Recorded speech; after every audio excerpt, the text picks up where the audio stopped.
ஆனால் ஆண்டவர் இந்த உலகத்து வாழ்க்கையிலே நம்மை பார்த்து எப்படி அழைக்கிறார் என்றால், பாரம் சுமக்கிறவர்கள் என்று அழைக்கிறார். இந்த உலகத்தில் இருக்கிற எல்லாரும் என்ன சுமக்கிறவங்களா?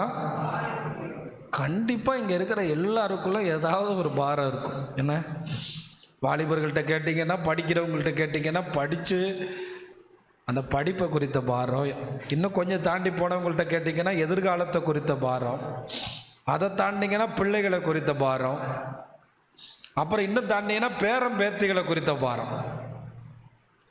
ஏதோ ஒரு பாரம் மனுஷனுக்குள்ளே என்ன பண்ணிக்கிட்டே இருக்குது. அதனால தான் நம்மளை பார்த்து இப்படி கூப்பிட்டுருக்காரு போல், பாரம் சுமக்கிறவர்களே. ஏன்னா யாரா நம்மெல்லாம் யாரா? இதை கேத்தலிக் மொழிபெயர்ப்பில் சுமை சுமக்கிறவர்களே அப்படின்னு போட்டிருக்கு. நம்மெல்லாம் யாரா? சுமை சுமக்கிறவர். அது என்னமோ தெரியல, ஆவிக்குரிய மக்களாக இருந்தாலும் சுமந்துக்கிட்டே தான் இருக்காங்க.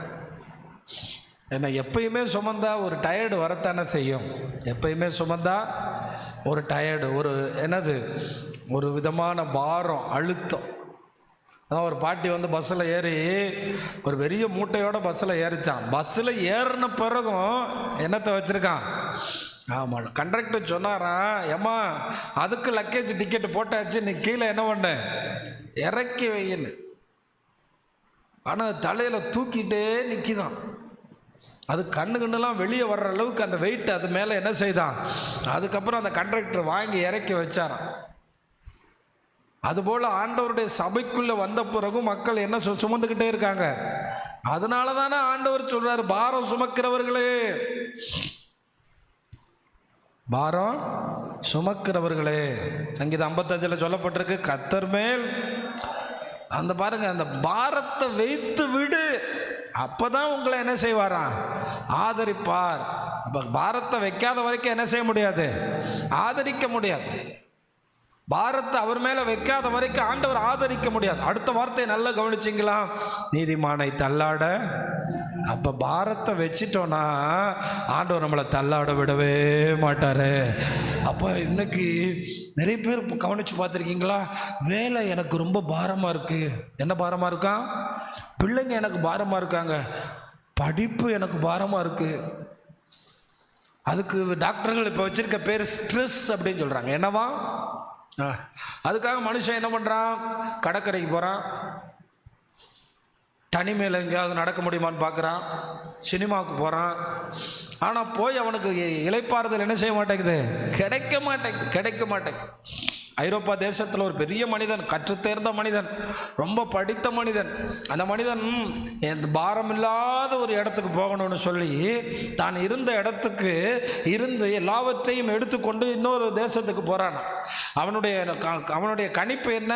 நோய் இல்லாத, பிரச்சனை இல்லாத, கஷ்டம் இல்லாத நல்ல மனிதர்கள் வாழ்கிற இடத்துக்கு நோக்கி போகிறேன்னு சொல்லிட்டு புதுசாக ஒரு இடத்துல போய் என்ன பண்ணாராம்? குடியேறினாராம். ஆனால் குடியேறின பிறகு பார்த்தா இருந்த இடத்தை விட போன இடம்.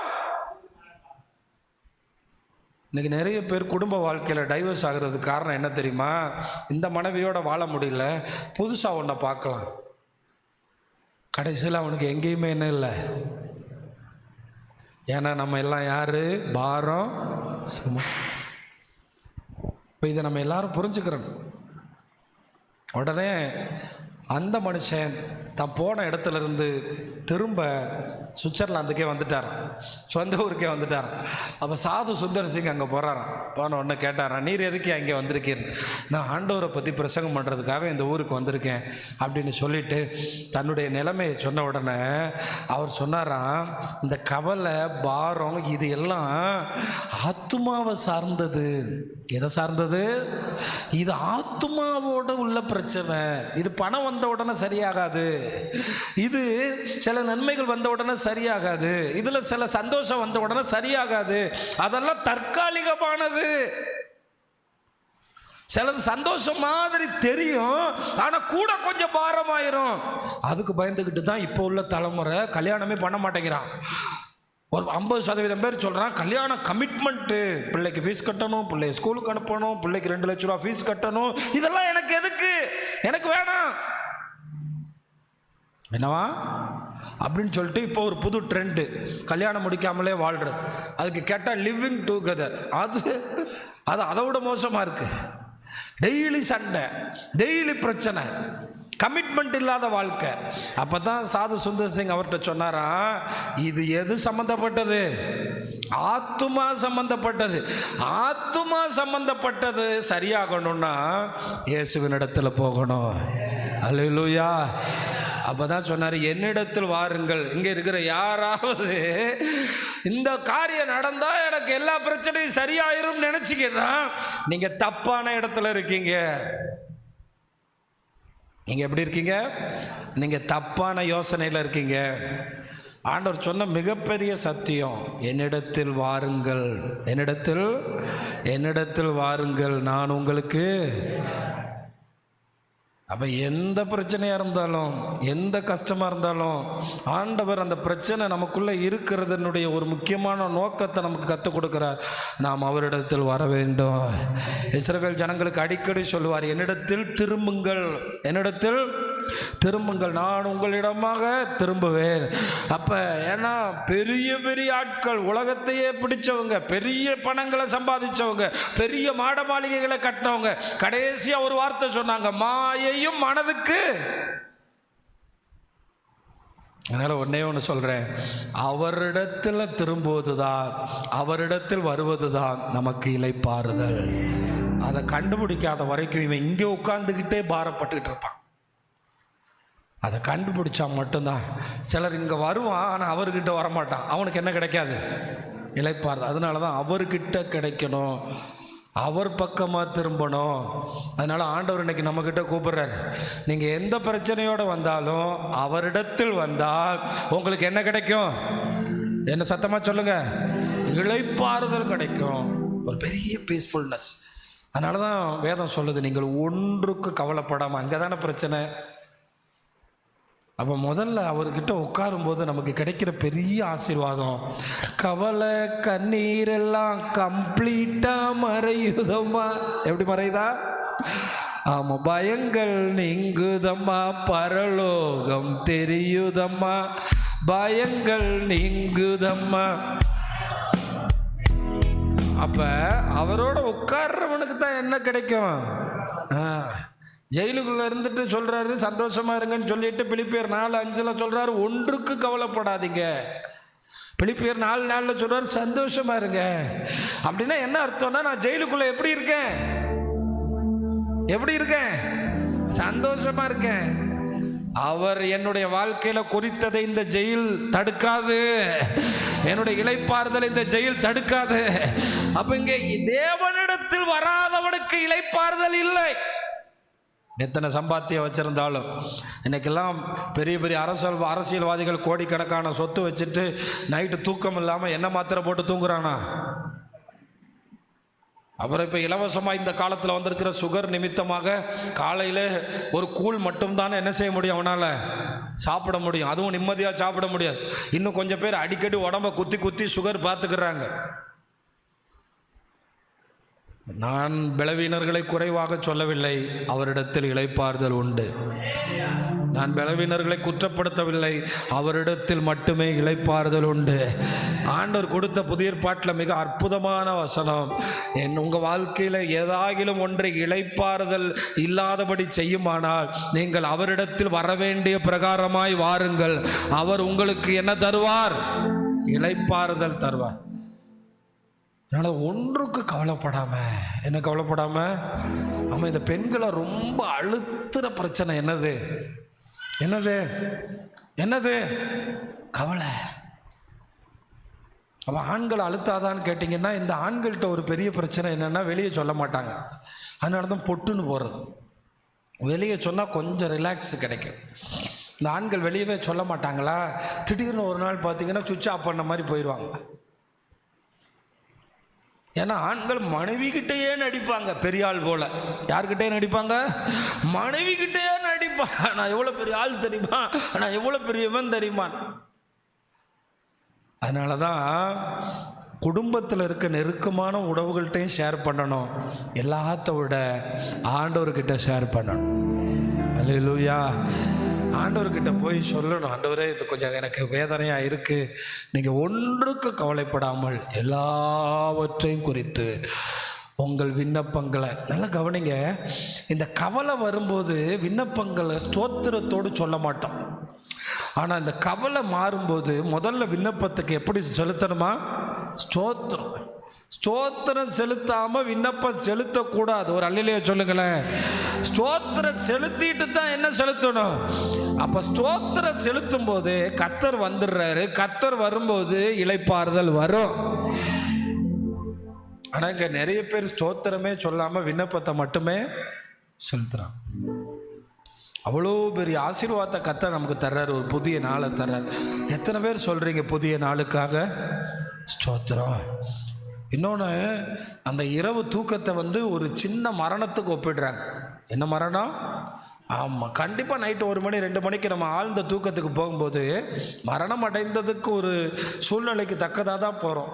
அதில் எத்தனை பேர் காலையில் எழும்பாமலே மரித்து போயிடுறாங்க? என்ன, எத்தனை பேர் காலையில் எழும்பாமலே? அந்த காலத்திலே சொல்லுவாங்க, ஒரு நிமிஷத்துக்கு 4 பேர் சாகுறாங்க, 6 பேர் பிறக்கிறாங்க. இப்போ போனீங்கன்னா கூகுளில் போனீங்கன்னா கரெக்டாக சொல்லுவாங்க, இன்னும் அழகா. ஆனால் அதில் நான் இல்லாமல் காலையில் உயிரோடு எந்திரிச்சிட்டேனே. ஆண்டவரை தூங்கி எந்திரிச்ச உடனே இந்த நாளுக்காக ஸ்தோத்திரம்னு எத்தனை பேர் சொன்னீங்க? ஸ்தோத்திரம் சொல்லணும், ஆண்டவருக்கு நன்றி அறிதலோட ஸ்தோத்திரம் சொல்லணும்.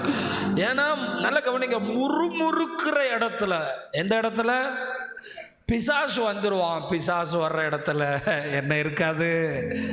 என்ன இருக்காது? ஆமாம், நான் இப்போ எதுக்குள்ளே நிற்கிறேன்? இளைப்பாறுதலுக்குள்ள. நமக்குள்ளே இயேசு வந்த உடனே பிசாசு வெளியே போகுமா? அது போய் வறண்ட நிலத்தில் இளைப்பாறுதல் இல்லாமல் சுற்றிக்கிட்டே தெரியுமா? என்ன இல்லாமல்? எது? சாத்தானுக்கு என்ன இருக்காதான்? அப்போ சாத்தான் உள்ளே வந்தான்னா நமக்கு என்ன இருக்காது? ஆண்டவர் உள்ளே வந்துட்டான்னா நமக்கு என்ன இருக்கும்? அதில் தான் மேட்ரு. அதனால தான் ஆண்டவர் சொன்னார், என்னிடத்தில் வாருங்கள். அவர் உள்ளே வந்தால் தான் நமக்கு பெரிய சந்தோஷம். அல்லேலூயா, அல்லேலூயா. அந்த சந்தோஷ் பாபுக்கு பணம் வந்த பிறகு சந்தோஷம் வரல, இயேசு இருந்ததுனால தான் சந்தோஷம். அந்த சந்தோஷ் பாபு கதையை 1000 தடவை ஓட்ட ரெக்கார்டு மாதிரி நம்ம சொல்லி சொல்லி வந்தாலும் உங்களுக்கு ஒரு யோசனை வரமாட்டேங்குதுல்ல. ஒரு சந்தோஷ் பாபு ஒருத்தர் இருந்தால், அவன் வீடு ரொம்ப ஏழையான வீடு. அந்த வீட்டுக்குள்ளே டெய்லி சாயங்காலம் பாட்டு நடக்கும், பிள்ளைங்கள்லாம் உட்காந்து பாட்டு பாடுவாங்க. அந்த வீட்டில் என்ன இருக்கும்? சந்தோஷம் இருக்கும். ஒரு பையன் இந்த இப்படி அடிக்கிறட்டான். உங்கள் வீட்டில் எல்லாம் சொந்த வீடு கட்டிட்டு உங்கள் பிள்ளைகளுக்கு நல்லா இந்த மாதிரி அடிக்கிறது பிள்ளைகளுக்கு வாங்கி கொடுங்க. ஒரு கீபோர்டு, ஒரு கிட்டாரு. 3 பிள்ளைங்க இருந்தால் சூப்பர். ஒருத்தன் கிட்டார் வாசிக்கலாம், ஒருத்தன் கீபோர்டு வாசிக்கலாம், அம்மா பாட்டு பாடலாம், அந்த வீட்டில் கர்த்தர் இருப்பார். அப்போ என்ன, அப்படியே பாடி துதிப்பாங்களாம். பக்கத்து வீட்டுக்காரன், மாடி வீட்டுக்காரன். அந்த மாடி வீட்டில் பீரோ நிறைய பணம் இருக்குது, கட்டுக்கட்டாக இருக்குது. எப்படி இருக்குது சொல்லுங்கள்? கட்டுக்கட்டாக பணம் இருக்குது. ஆனால் என்ன இல்லை? இளைப்பாறுதல் இல்லை. சாயங்கால நேரத்தில் இவங்க வீட்டில் நடக்கிற அந்த பாட்டை இவன் எட்டி எட்டி பார்ப்பானா. பார்த்துட்டு சொல்லுவானா, என் பீரோ நிறைய பணம் இருக்குது, ஆனால் அந்த வீட்டில் என்ன இருக்குது? சந்தோஷம் இருக்கு. என் வீட்டில் பீரோ நிறைய, ஆனால் இன்னைக்கு ஒரு கிறிஸ்தவ வீட்லையாவது சந்தோஷம் இருக்கான்னு கேட்டு பாருங்க.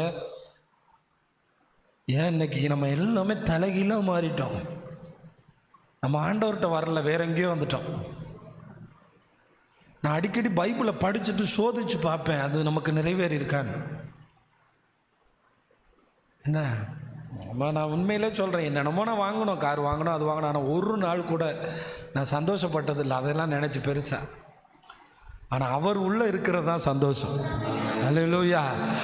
அதெல்லாம் மறந்து போயிடும், அதெல்லாம் என்ன ஆயிரும். ஆனால் அவர் இருக்கிறது மறக்காது. அது ஒரு சின்ன சந்தோஷம், அவ்வளோதான். அது ஒரு காணல் நீர். என்னது? ஆமாம். முதல்ல இருந்த காரில் நீங்கள் பார்த்தீங்கன்னா 500 ரூபாய்க்கு பெட்ரோல் போட்டாலே 1 மாதம் ஓட்டிடலாம். ஆனால் இப்போ 2000 ரூபாய்க்கு போட்டால் தான் ஓட்ட முடியும். இப்போ இது என்னத்தை தான் கொடுக்குது நமக்கு? சங்கடத்தை தான் கொடுக்குது. அதுக்கு இன்சூரன்ஸ் கட்டணும்னா 5000 ரூபா இருந்தால் போதும். இதுக்கு இன்சூரன்ஸ் கட்டணும்னா 15,000 தேவைப்படுது. இப்போல்லாம் பார்க்கும்போது இதெல்லாம் நமக்கு ரொம்ப தெரிஞ்சுக்கிற வேண்டிய தகவலாக இருக்குது. ஆனால் இது எல்லாத்தையும் பார்க்கும்போது ஒரு காரியத்தை மெயின்டைன் பண்ணுறதே எப்படி இருக்குது. ஆனால் ஆண்டவர் சொல்கிறாரு, என்னிடத்தில் வாருங்கள், உங்களுக்கு நான் என்ன கொடுக்குறேன், அதுக்கேற்ற ஆசீர்வாதத்தை கர்த்தர் தருவார். நல்லது. ஆனால் எல்லாத்த விட நீங்கள் ஆண்டவரிடத்தில் இருந்தால் தான் இளைப்பாறுதல். அப்போ அந்த வீட்டு பீரோவில் இருக்கிற பணம் இருக்கிறவனுக்கு என்ன இல்லை. ஆமாம், அதோட தான் அந்த சந்தோஷ் பாபு கிட்ட ஒரு பெரிய கட்டு பணத்தை எடுத்துகிட்டு வந்து தூக்கி போட்டானா. எழுத்த வீட்டுக்காரன் தூக்கி போட்டு சொன்னான்னா, இன்னைக்கு நைட்டு மட்டும் நீ பாட்டு பாடக்கூடாது, ஏன்னா நீ பாட்டு பாடுறத பார்த்தா எனக்கு கடுப்பாக வருது. அப்போ நம்ம பாட்டு பாடும்போது சாத்தானுக்கு என்ன வரும். அதனால தான் நம்ம யாருமே என்ன பாடுறதில்ல. நம்ம வீட்டில் இன்னைக்கு பாட்டே கிடையாது. புரணி பேசுகிறான் வீட்டில் உட்காந்து. என்ன பேசுகிறான்? ஆமாம், பிசாசு வீட்டுக்குள்ளே வந்து கேன்னு சிரிக்கிறான். ஆனால் பிசாசு சிரிக்கிறது மட்டும் இல்லை, சமாதானத்தையும் சுகத்தையும் சேர்த்து திருடிட்டு போயிடுவான். தாவீது நம்மை பார்த்து சொன்னார், உன் அலங்கத்துக்குள்ளே சமாதானமும் உன் அரண்மனைக்குள்ளே. இந்த சமாதானமும் சுகமும் ரெட்ட பிள்ளைங்க மாதிரி அது இருந்தால் தான் நம்ம வீட்டுக்கு இளைப்பாறுதல். அதை நம்முடைய ஆண்டவராகிய இயேசு தான் நமக்கு தர்றார். நம்முடைய ஆண்டவரால் தான் அது தர முடியும். அதனால தான் ஆண்டவர் சொன்னார், கடைசியாக பிள்ளைங்கள்லாம் ஸ்கூலுக்கு போயிட்டு வந்துட்டு அப்படியே சாப்பிட்டுட்டு சந்தோஷமாக ஒருத்தன் இந்த கொட்டை அடிக்கிறத எடுத்துட்டான், ட்ரம்ம ஒருத்தன் இப்படி அடிக்கிறத எடுத்துட்டான். தம்பி பையன், அப்பா குடும்ப ஜபம் டைம் ஆயிடுச்சு அப்படின்னு சொல்லிட்டு அந்த ட்ரம்மை எடுத்து அடிக்கிறான் பாருங்க. அவங்க அப்பா முதுகில் அவனுக்கு ஒரு அடி போட்டார். இன்னைக்கு என்ன செய்யக்கூடாது, பாட்டு பாடக்கூடாது. உடனே அப்படியே ஒப்பாரி வச்சுட்டு போய் பாயில் படுத்துட்டேன். அங்கே என்ன பின்னாடி இந்தியா பாகிஸ்தான் மேட்ச் நடக்குது. சரி கவனிங்க. அதோட அடிச்சு பாவம் இல்லை பிள்ளைங்க, என்ன அவங்களுக்கு அவரோட ஜெபம் பண்ணுவோம். அந்த குழந்தைங்களை வளர்க்குற தாய்மார்களை கர்த்தர் ஆசீர்வதிக்கட்டும். அந்த பிள்ளைகளுக்காக ஆண்டவரே எப்பயும் ஜெபித்து கொண்டே இருக்கட்டும். ஹல்லேலூயா, ஸ்தோத்திரம். ஒன்று மட்டும் சொல்கிறேன், குழந்தையா இருக்கும்போதே நீங்கள் ஜெபிக்கணும்னு கர்த்தர் விரும்புகிறார். அப்போ தான் அந்த பிள்ளைங்க ஆசீர்வாதமாக வரும். தெரியுமா? இவங்கெல்லாம் பிள்ளைங்களை தூக்கிட்டு வந்துட்டோம், கூட்டத்துக்கு வந்துட்டோம்னு நினைக்கிறீங்க. நம்ம ஜெபிக்கணும். நிறைய விஷயங்கள் நீங்கள் கற்றுக்கிறணும். தயவு செய்து ஒரு சின்ன பர்ச்சேசிங் போகிறதுக்கு கூட ஜெபம் பண்ணிட்டு போங்க, அங்கே ஒரு அற்புதம் நடக்கும். என்ன அற்புதம் தெரியுமா? தேவையில்லாததை வாங்காமல் பாதுகாப்பார். அல்லேலூயா. என்ன அற்புதம்? தேவையில்லாததை வாங்காமல் பாதுகாப்பார். நாங்கள்லாம் எங்கள் வீட்டில் எதுக்குமே தேவையில்லாமல் வச்சுருக்கவே மாட்டேன். தம்பிக்கிட்ட கேளுங்க, ஏதாவது இருந்தால் தட்டி விட்ருவேன், கொண்டு போயிருங்கப்பா. வெங்கல பானை கூட வச்சுக்கிறது இல்லை, எதுவுமே இல்லை எங்கிட்ட. இந்த சில பழைய ஆட்களை பார்த்தீங்கன்னா அப்படியே வீட்டு மச்சிலெல்லாம் என்னத்தான் வச்சுருக்கோம். ஆமாம், எதுவுமே வச்சுக்கிறது இல்லை. கொண்டு போய் அது பிரயோஜனம் இல்லாமல் நம்ம வீட்டில் இருக்கக்கூடாது. ஆமென், அல்லேலூயா. அது மாதிரி நம்மளும் எப்பொழுதும் பிரயோஜனமாக இருக்கணும். அடுத்து 2வது பையன் 3வது பையன் எல்லாரும் அடித்து படுக்க போட்டப்போ அந்த சின்ன பையன் கேட்டானா, ஏன்பா டெய்லி பாட்டு பாடி சந்தோஷமாக தானே தூங்குவோம், இன்னைக்கு ஏன்பா பாடக்கூடாது, இன்னைக்கு ஏன்பா அடிக்கிறீங்க? நம்ம சின்ன வீட்டில் வாழ்ந்தாலும் சந்தோஷமாக பாட்டு பாடி மகிழ்ச்சியோடு தானேப்பா தூங்கணும், நீங்கள் எதுக்கு பாடக்கூடாதுன்னு சொல்கிறீங்க? நீங்கள் தானேப்பா பாட சொல்லி கற்றுக் கொடுத்தீங்க, நீங்கள் தானே அந்த மகிழ்ச்சியை கற்றுக் கொடுத்தீங்க, இன்றைக்கி ஏன் பாடக்கூடாது? அவனால் பதில் சொல்லவே, ஏன்பா இன்றைக்கி பாடக்கூடாது? யோசிக்க ஆரம்பித்தான். நேற்று சாயங்காலம் நடந்ததை நினச்சி பார்த்தான். இன்றைக்கி வீடு செத்த வீடு மாதிரி இருக்குது. காரணம், ஒரு கட்டு பணம். நல்லா கவனிங்க. பணம் வந்த பிறகும் இயேசுநாதருக்கு இடம் கொடுத்தீங்கன்னா உங்கள் வீட்டில் இளைப்பாறுதல் இருக்கும்.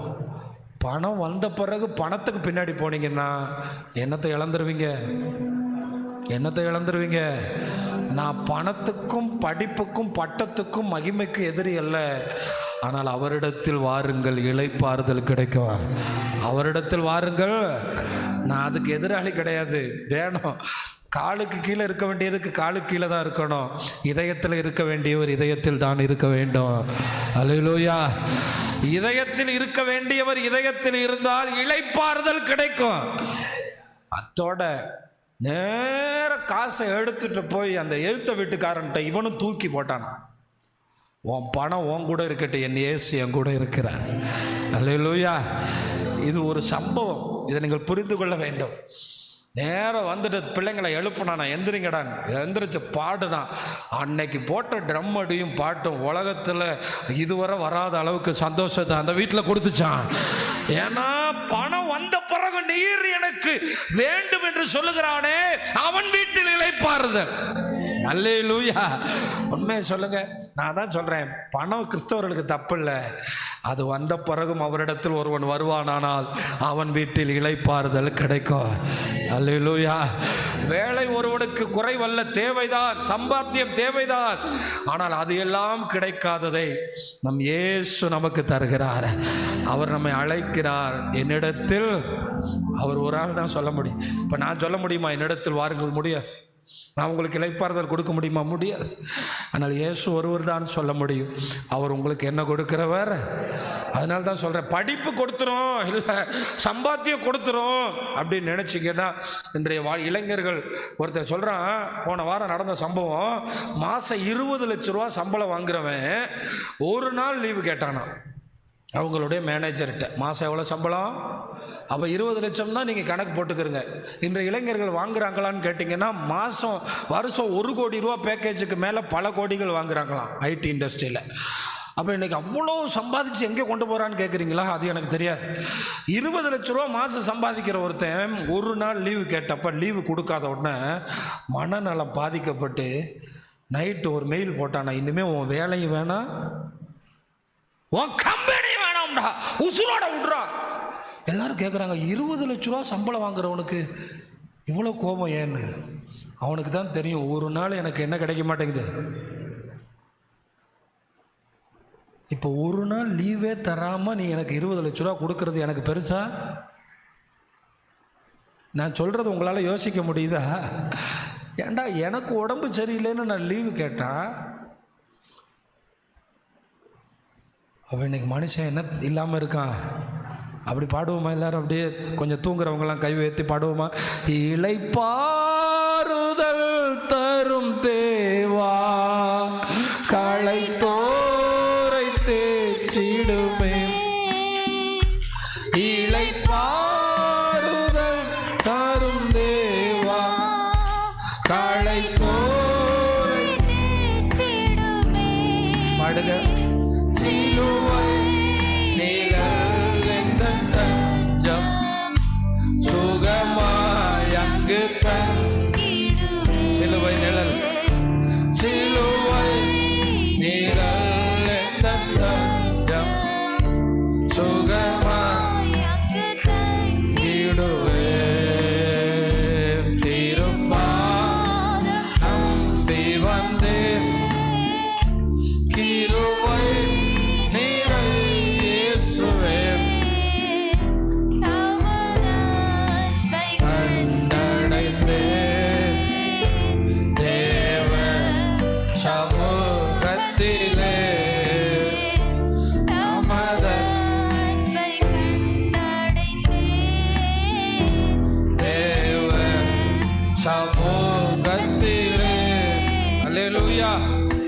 நம்ம சபையில் இருக்க வேலைக்கு போகிற கஷ்டப்படுற ரொம்ப கஷ்டமான தொழில் செய்கிற எல்லாருக்கும் ஒன்று சொல்கிறேன், இரவில் போய் அவர் சமூகத்தில் உட்கார்ந்து உங்கள் வேதனைகளை, உங்கள் வாழ்க்கையில் வந்த அவமானங்களை, உங்கள் வழிகளை சொல்கிறதுக்கான நேரம் இருந்தால் எல்லா புத்திக்கும் மேலான ஒரு சமாதானம் உங்கள் இல்லங்களையும் உங்கள் உள்ளங்களையும் ஆளுகை செய்யும். ஏன்னா வேதனையெல்லாம் செதுக்கி சேர்த்து வச்சு போய் அவர் சமூகத்தில் கொட்டணும், அவர் பாதத்தில் அழுகணும். ஏன்னா நம்புறதுக்கு ஒரே ஒருத்தர் அவர் மட்டும்தான். பரியசிக்கிறதுக்கு 1000 பேர் இருக்கலாம், நம்ம பிரச்சனையை பார்த்து கேலி பண்ணுறதுக்கு கோடி பேர் இருக்கலாம், ஆனால் நமக்கு சந்தோஷம் தர்றது அவர் மட்டும்தான். ஆனால் ஒன்று சொல்லுவேன், கேரண்டியாக அவர்கிட்ட சொல்லலாம்.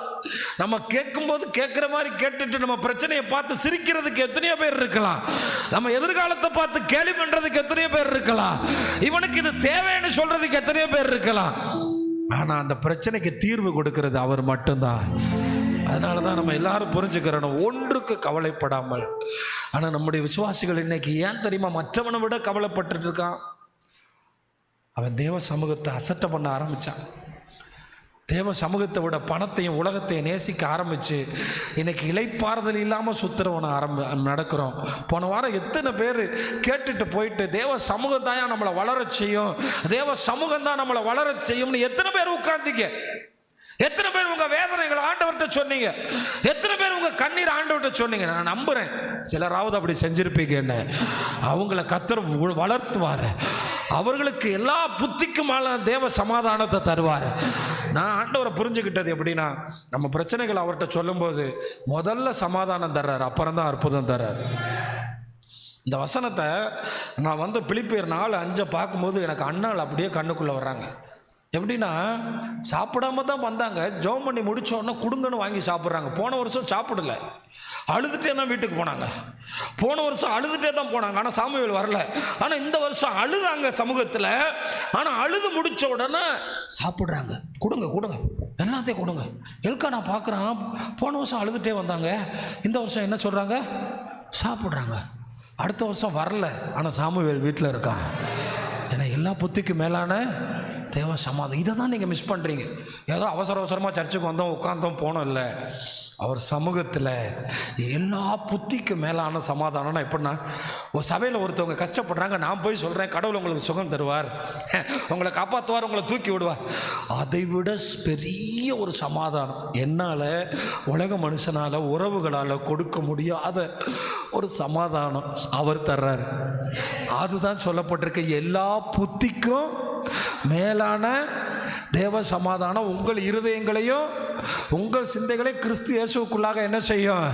எனக்கு நிறைய பேர் ஐயா அடுத்து என்ன செய்ய போறேன், அடுத்து என்ன செய்ய போறேன், அடுத்து என்ன பண்ண போறேன், இதுக்கு காரணம் அவன் தேவ சமூகத்தில் வாயை திறந்து பேசல. மொத்தத்தில் அவன் தேவனையே நம்பல. அதனால அவனுக்கு என்ன இல்லை? இளைப்பாறுதல் இல்லை. என்ன இல்லை?